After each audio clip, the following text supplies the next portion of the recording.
here's a good question. So if you are somebody who has lost a lot of weight over a lot of years, maybe months, etc., you might have noticed that there is some sagging skin on your body.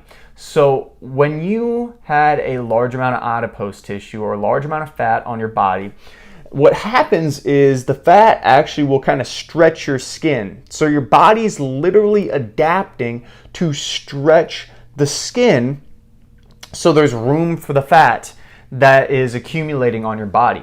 Otherwise, the fat would literally just spew through your skin, right? You'd just be spewing fat out and be leaking fat from your body, if you could imagine that.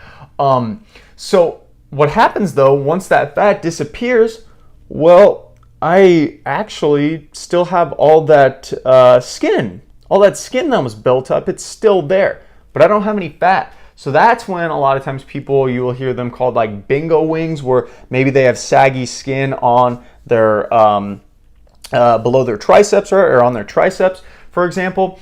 And the thing about this is that you can do certain things to help minimize this, and one of the biggest things is simply to just resistance train a little bit.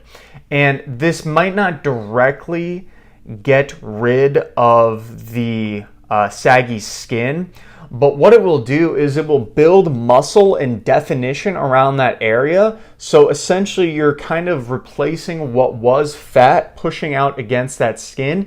And if you build some muscle with strength training, you're then going to have fat pushing out against that muscle and skin.